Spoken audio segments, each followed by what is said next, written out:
వాక్యము యోమ్ దెపెరీం 18వ తారీఖు 10వ నెల 2025వ సంవత్సరం. మన దేవుడు ఇస్తున్న చక్కటి మాట సామెతల గ్రంథం 17వ అధ్యాయం 4వ వచనం. హృదయ పరిశోధకుడు యెహోవాయే. 3వ వచనం చివరుంది. హృదయ పరిశోధకుడు యెహోవాయే. నీ హృదయాన్ని పరిశోధించేది దేవుడు. మనుషులు ఏం చేస్తారంటే పక్కోళ్ళని పరిశీలిస్తుంటారు. ఎంతసేపు వాళ్ళు ఎలా మాటల్లో ఇబ్బంది పెట్టి రహస్యమైన నిజాలు బయటికి తేవాలని వాళ్ళ గురించి వీళ్ళ గురించి ఇంట్లో విషయాల గురించి అడుగుతున్నప్పుడు వీళ్ళు ఏదో ఒక విషయంలో ఎప్పుడోకప్పుడు గ్రిప్ కోల్పోయి ఏదో రహస్యాన్ని చెప్పేస్తారు.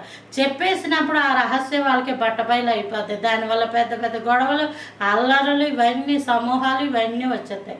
నిన్నేమన్నా పరిశీలించాలంటే దేవుడే. మనుషులు పరిశీలిస్తే ఆ విధంగానే ఉంటుంది. అందుకే ఎవరితోటి ఎక్కువసేపు మాట్లాడకూడదు. రెండోది, వాళ్ళు ప్రమాదకరమైన మనుషులు అని తెలిసినప్పుడు నీ జాగ్రత్తలో నువ్వు ఉండడమే.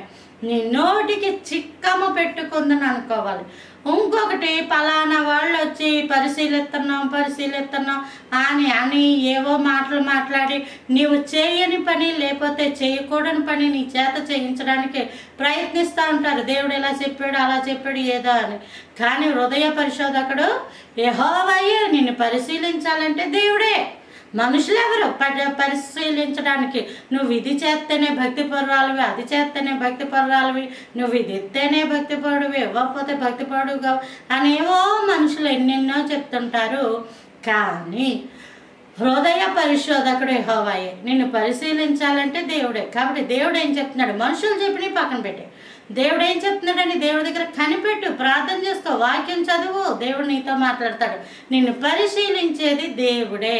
దేవుని స్తోత్రం. హల్లెలూయా.